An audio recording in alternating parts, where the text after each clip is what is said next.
adopté. Monsieur Baupin, amendement numéro 74. Oui, merci Madame la Présidente. Nous discutons depuis plusieurs heures donc, de la question de la participation du public, de sa consultation. Et donc je voudrais profiter de cette discussion pour que cette loi soit l'occasion de mettre fin à une situation particulièrement choquante, qui est celle qui est que dans nos agglomérations, sur nos territoires, circulent des convois particulièrement dangereux, transportant des déchets radioactifs, sans que la population ni les élus ne soient en aucune façon informés. Nous le sommes parfois par les associations qui s'informent elles-mêmes sur la situation et nous transmettent les parcours de ces trains. Et j'ai eu à plusieurs occasions l'opportunité de me rendre dans des gares où passaient ces trains.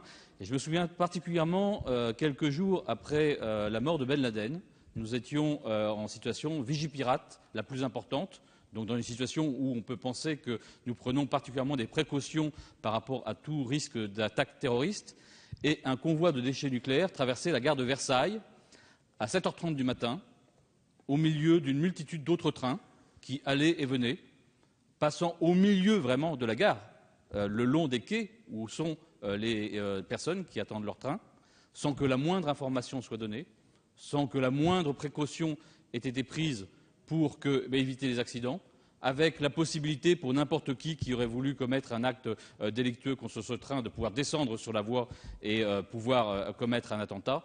Et je pense que nous sommes dans une situation où nous faisons prendre à la population des risques totalement inconsidérés. Les risques qui sont liés à la radioactivité, les risques d'accident, les risques d'attentat. Et en tant que membre du Conseil de Paris, j'avais eu l'occasion d'interroger le préfet de police quelques jours plus tard au Conseil de Paris en lui demandant « Mais alors, qu'avez-vous prévu pour l'information de la population et des élus, mais en plus, dans le cas où quelque chose de grave se passerait en matière d'évacuation de la population. Parce que si un attentat devait intervenir, par exemple, sur un tel train, évidemment, on imagine les conséquences pour la population sur un territoire extrêmement important, une agglomération de 12 millions d'habitants.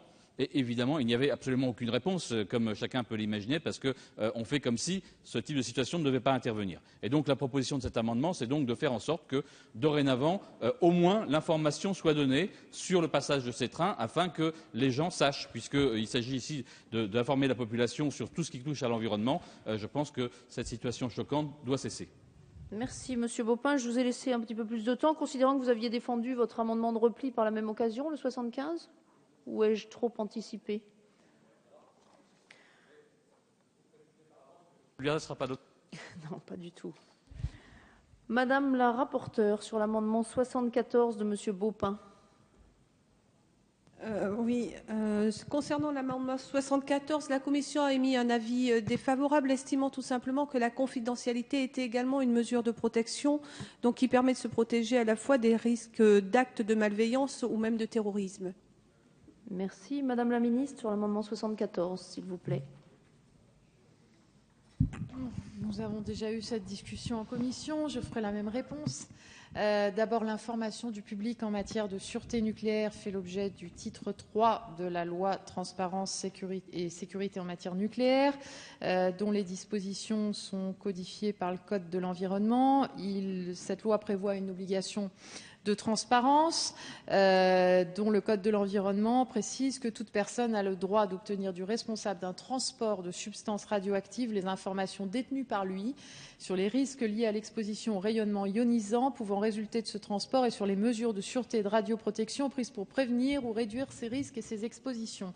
En matière de transport, des règles très strictes existent en ce qui concerne les contrôles et mesures de police visant à assurer la sûreté nucléaire.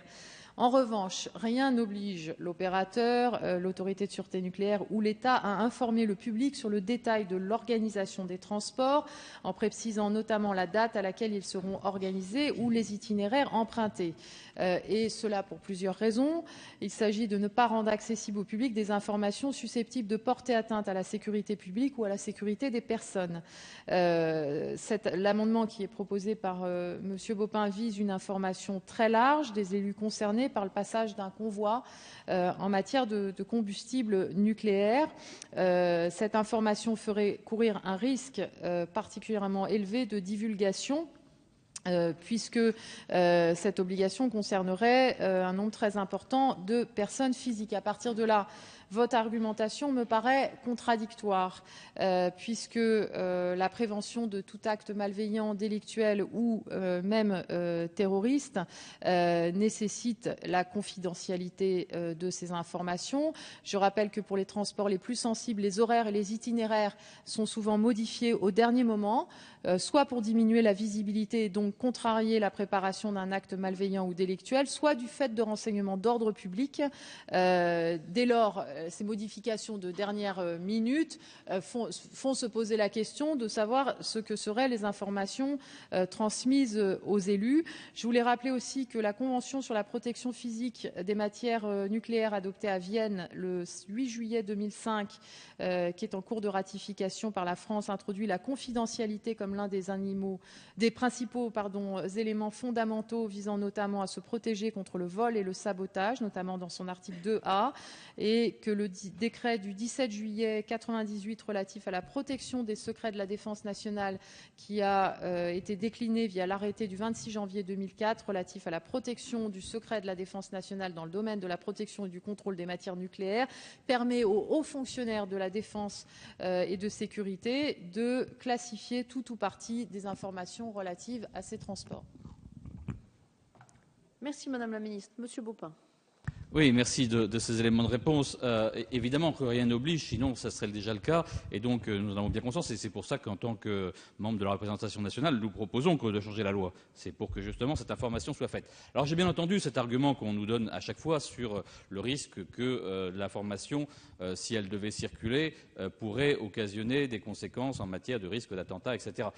Il se trouve qu'à plusieurs occasions, étant informé de passage de train, j'y suis allé. Et que franchement, c'était pas difficile d'avoir l'information.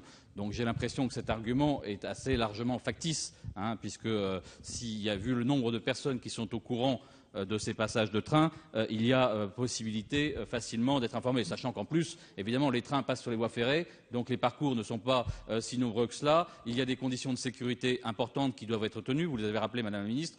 J'ai l'impression que les syndicats cheminots ne sont pas si rassurés que ça sur le fait que ces conditions soient autant que ça respectées. Et en tout état de cause, ce que vous argumentez là, et nous en étions bien conscients et avions justement envie que ça soit dit aussi clairement, c'est que la compatibilité entre cette industrie nucléaire et notamment ces transports de déchets et la démocratie et la transparence, évidemment, visiblement, semble quelque chose qui est plutôt de l'ordre de l'oxymore. Alors, il n'y a rien de contradictoire de notre part. Nous pensons que ces transports de déchets doivent s'arrêter. Si nous voulons la sécurité, ils doivent s'arrêter. Et ce d'autant plus que, qu'on soit favorable ou pas à l'utilisation de l'énergie nucléaire, de toute façon, ces transports de déchets ne servent en aucune façon à permettre de la production d'électricité. Ils ne sont là que pour entretenir tout le système de la filière, du retraitement, du MOX, etc., dont on pourrait parfaitement se passer. D'ailleurs, EDF partage ce point de vue. Merci Monsieur le député. Madame la Ministre. Bon, on va peut-être pas faire le débat sur le nucléaire ce soir, mais je ne peux pas laisser dire que ce n'est pas la démocratie, car toutes les règles que j'ai évoquées sont des règles qui ont été fixées par la démocratie et par le législateur, et y compris les règles de secret, de confidentialité, sont des règles qui ont été fixées démocratiquement. Merci Madame la Ministre. Je mets donc aux voix l'amendement 74 avec avis défavorable du rapporteur et du Gouvernement. Qui est pour? Qui est contre? Il n'est pas adopté. Monsieur Baupin, le 75.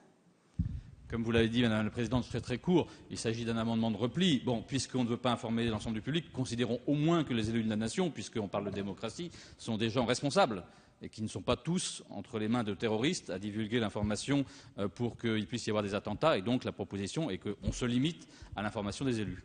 Merci. Madame la rapporteure sur le 75, s'il vous plaît. Un avis qui reste un avis défavorable. Merci. Madame la Ministre. Même avis. Je mets donc aux voix l'amendement 75 avec avis défavorable du Gouvernement et du rapporteur. Qui est pour? Qui est contre? Il n'est pas adopté.